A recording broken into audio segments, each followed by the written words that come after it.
तुमचा विश्वास हेच आमचं ध्येय।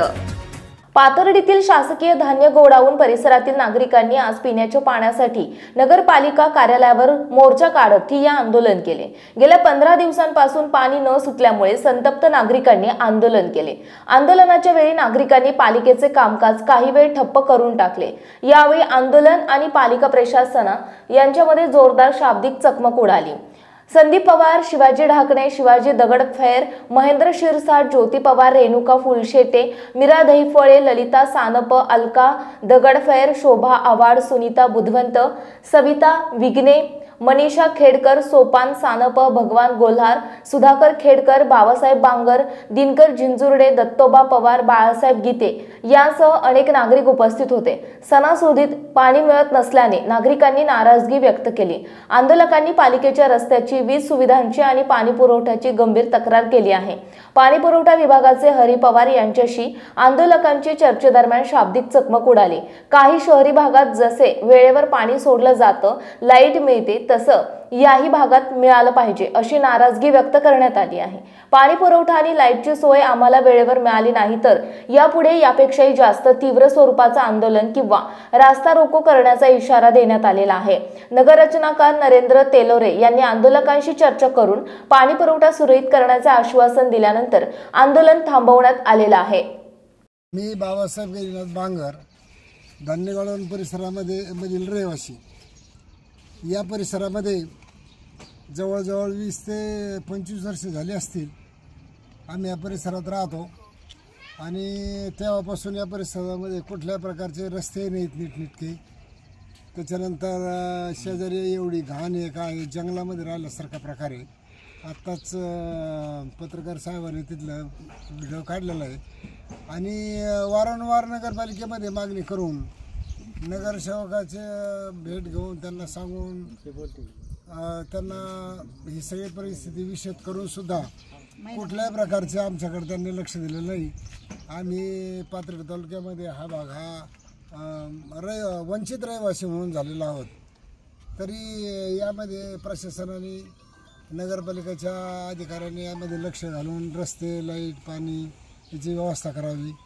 आता जवळजवळ या आठवड्यामध्ये 15 दिवस झाला आम्हाला या भागाला कोणालाच पाणी नाही आणि विनंती अर्ज करून 15 वर्ष झाले आपल्याला रस्ते नाही। 25 वर्ष झाले रस्ते नाही। म्हणजे अशी एक शोकनीय अवस्था या परिसरात। आमचे लेकरं बाळ, पोरी बाळ रात्री अवरात्री इथं काट्याची भीती वाटते। मीडियाच्या माध्यमातून मी प्रशासनाला विनंती करतो की बा तुम्ही इकडे लक्ष द्या, रस्ते करा, लाईटची व्यवस्था बघा, पाण्याची व्यवस्था बघा आणि हे सगळं नाही केलं तर शेवटी आम्हाला रस्त्यावर उतरावं लागेल। रस्ता रोको सोमवारी करणार करून सांगून कधी रस्ता रोको कधी करणार? 8 दिवसात रस्त्यात काम चालू झालं तर आम्ही रस्त्यावर येऊन जर प्रशासनाने लक्ष नाही दिलं तर आम्हाला 8-10 दिवसामध्ये काहीतरी पुढचं पाऊल घ्यावं लागेल।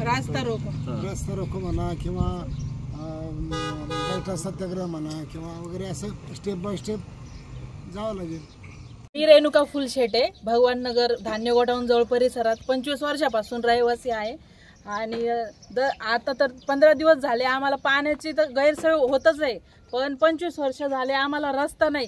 दिवसा लाईटी चालू आहे, मीडियावरती बघा, कॅमेरा करा, दिवसा रात्री दिवसा लाईट चालू आहे आणि रात्री लाईट नाही, बंद आहे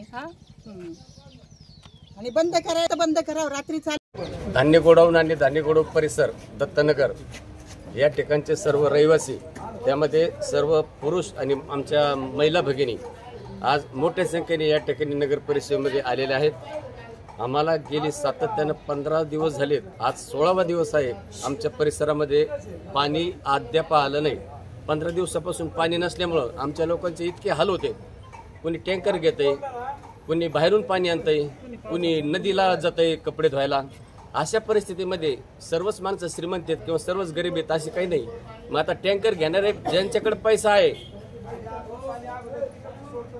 ज्यांची परिस्थिती सदन आहे, ते आज टँकर घेऊ शकतात, परंतु आमच्याकडे काही असे कुटुंब आहेत की ते टँकर घेऊ शकत नाहीत। मग आज त्यांनी 15 दिवस पाणी नसताना त्यांनी पाणी प्यायचं कसं, किंबहुना सकाळी त्यांनी आंघोळ करायच्या कशा, असे अनेक प्रश्न या पाण्यामुळे निर्माण झालेले आहेत। आणि सातत्यानं 16वा दिवस आहे।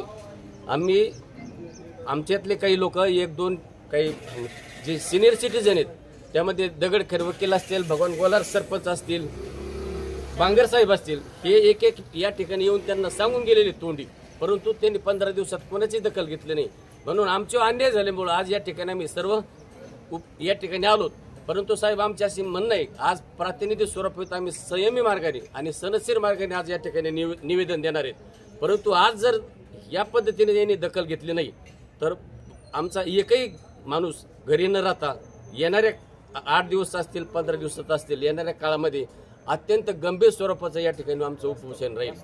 आमची दुसरी गोष्ट अशी मागणी आहे की बाबा आम्ही सगळं काही आमचं पूर्ण आहे, आमचे लाईट बिल असतील, आमचे घरपट्टी असेल, आमचे नळपट्टी असेल, संपूर्ण कुटुंबाचे आमचं क्लिअर व्यवहार असताना आम्हाला रस्ते नाहीत, पाणी नाही. म्हणून कृपया आज आमची विनंती आहे की आमच्या ज्या काय आजच्या मागण्यात आम्ही लेखी निवेदन दिले ते कृपया करून या ठिकाणी साहेबांनी आमचं रितसर हा प्रश्न सोडवा ही या ठिकाणी विनंती करतो.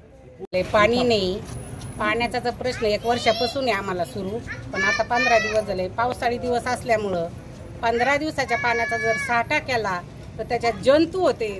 बरं, सगळ्यांची परिस्थिती सारखी नसल्यामुळं कोणाकडे आहे फिल्टर आहेत, कोणाकडे नाही. ते गाळून जंतूचं पाणी गाळून प्यावं लागतंय लोकांना. त्याची दखल शासनाने घेतली पाहिजे. नाही घेतल्यास आम्ही इथं उपोषण करणार आहोत आणि 2 दिवसात पाण्याची सोय केली पाहिजे. लाईटची सोय नाही, चेंबर बसवलेत, रस्त्याची सोय नाही, चेंबर बसवलेत त्याच्यातून ते मेल बाहेर येतोय. आमची प्रत्यक्ष पाणी करावा साहेबांनी एवढीच विनंती आहे. आणि जर याला जर त्यांनी नाही जर हे केलं तर आम्ही सगळे लोक रस्ता रोको करू.